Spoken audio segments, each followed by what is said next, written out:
10 metal albums that changed my life. Ow! Now I'm going to go in chronological order for this, and just a side note, there was definitely tracks that got me into metal and guitar, all that before some of these albums did, but I never really like fully got into albums until this first one, which was Avenged Sevenfold, Waking the Fallen.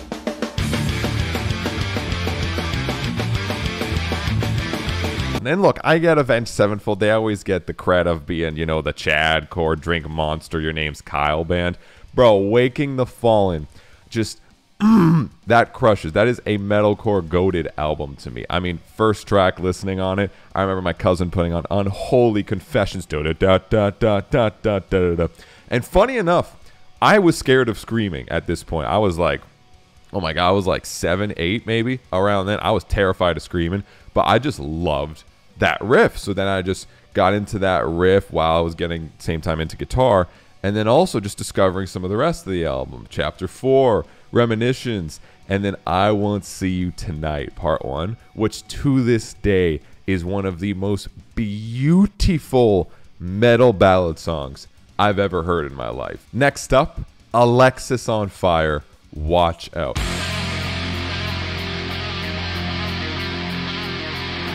Now, honestly, I could have included Self-Titled and Crisis and Watch Out kind of all together, but if I had to pick one, it's definitely Watch Out.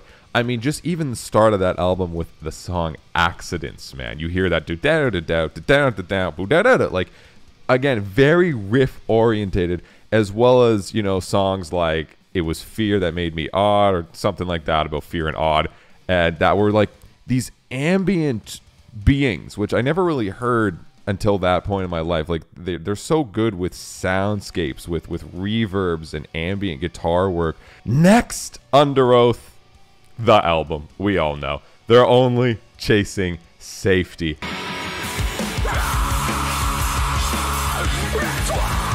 I mean, Down, Set, Go, Boy Brushed Red, right? Reinviting Your Exit. Like, these are all songs, again, very, very much mirrored to ALEXISONFIRE for me, where it's just like this high energy, where there's a lot of emotion. It's very raw, and again, it's got like the clean singing mixed in with the, you know, the more, you know, pterodactyl-y screams. But just something about it was just so catchy and hooky. Ooh, this one's a big one for me.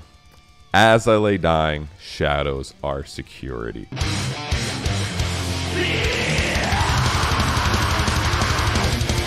Now this is when I became a core kid for life. It was over. There was no going back at this point.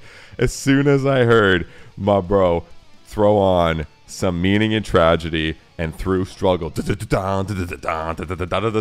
it's like I was so hooked by the riffs and the heaviness of everything and the catchiness and the grooviness, and it was something like I've never heard before. You know, like obviously it still has the metalcore vibe like Waking the Fallen did, but it was just this new era of it that just shocked me. This was like my real first, I guess, metalcore album, and I honestly blame this album for, like I said, becoming a core kid and loving breakdowns as much as I do. Oh, we have Disturbed, 10,000 Fists.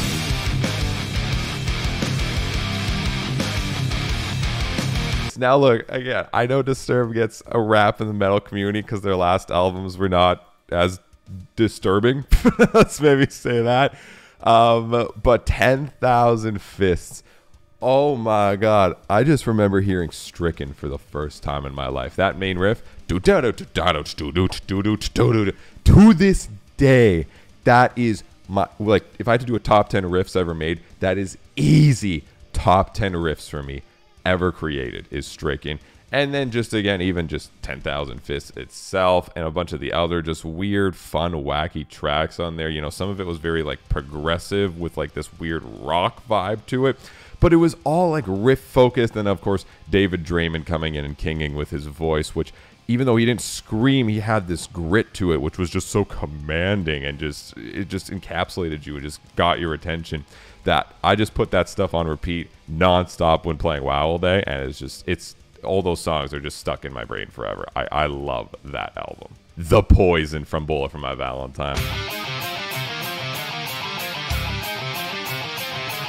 you know, you're in middle school, that is part of your anthem, bro. You could hear some melodic death metal In Flames influences at the gates on some of these tracks, but you could also hear like just metalcore, you know, 5, 7, 8 drop C is life.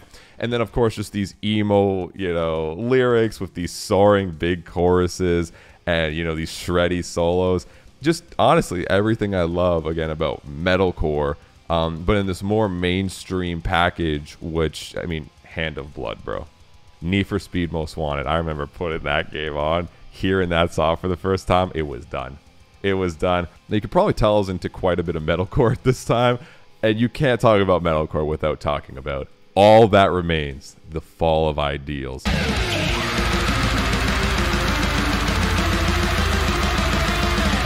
To this day, has some of the greatest guitar solos ever created in my mind. Rip Ollie, like that dude was a huge inspiration for me, just not just songwriting wise and, you know, musically, but as a guitarist. As you can probably tell, a lot of these bands too I'm mentioning, again, linked to me wanting to play guitar at that time and practicing. It's just, you know, it worked hand in hand. And those guitar solos to this day are really, really, really hard to play. I mean, This Calling, Not Alone, 6, The Air That I Breathe, just insane tracks that, again, really you start to see a lot more of that Milo Death vibe coming in, all the At the Gates core and all that. But it's just metalcore done faster, done with more riffs, done with so much lead work on top, and it was beautiful. Now, as much as I loved metalcore at this time, I started to want to branch off and get better at guitar and try new things. So I got into a special band a bit late called Dream Theater with their album Systematic Chaos.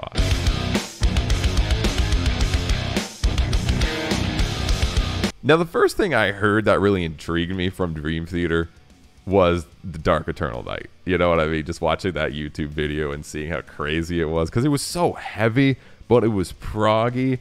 And again, 7 strings were being used, which is not something I really saw up until then, even though obviously a lot of bands were using it, you know, Core and Fear Factory, all that stuff. I never really got into those bands yet. So getting into Dream Theater and seeing this whole new level of guitar work that was super technical, super crazy, but fun, and like songs that are longer than like 10 minutes. Like, what?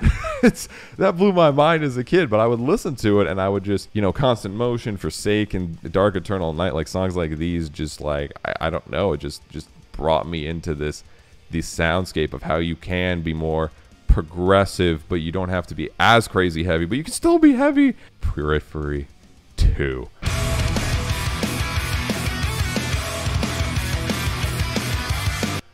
Oh my goodness. This album was so ahead of its time with all of these bangers. This was honestly my, I think, first introduction to like gent. And obviously I know you're probably laughing because Meshuggah exists and there's a bunch of other gent bands that came before.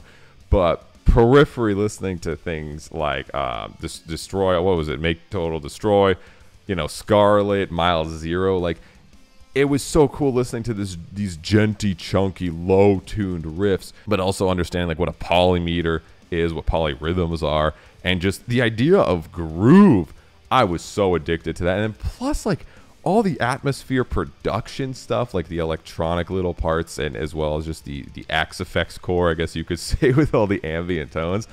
It was a whole new world to me. It really did feel like, okay, now I'm getting into this like more progressive, but it still has like crazy chunky riffs, and things are really, really heavy, and it sounds modern.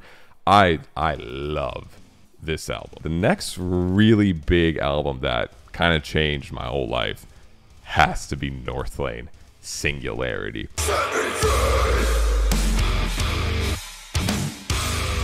This album was really felt like a continuation of my love for like this new gentcore thing which was happening, which had these OG metalcore riffs, but they were gentified and groove, and there was ambience involved, but it was a little bit more toned back, right? You know, because Periphery's crazy. It's like even to understand what was happening was like, I couldn't, right? There was no way. But NORTHLANE Singularity was a bit more of a simpler package to a point, because the drums were still absolutely crazy. I mean, you hear the song Quantum Flux and you're just like, wow, why is this all like just super hooky, super emotional, but so heavy. And hearing Adrian, you know, do those like Philly B lows mixed in with like that singy scream high thing was just such a cool mixture for a vocalist. It stuck with me, and the whole album has such inspirational lyrics. I never really emotionally attached myself like that to lyrics, plus instrumentally. And so that's why like this album, you know, it's very obvious how it's kind of shaped even my style going forward, as well as all these other albums that I've been talking about. Just, you know, I like breakdowns.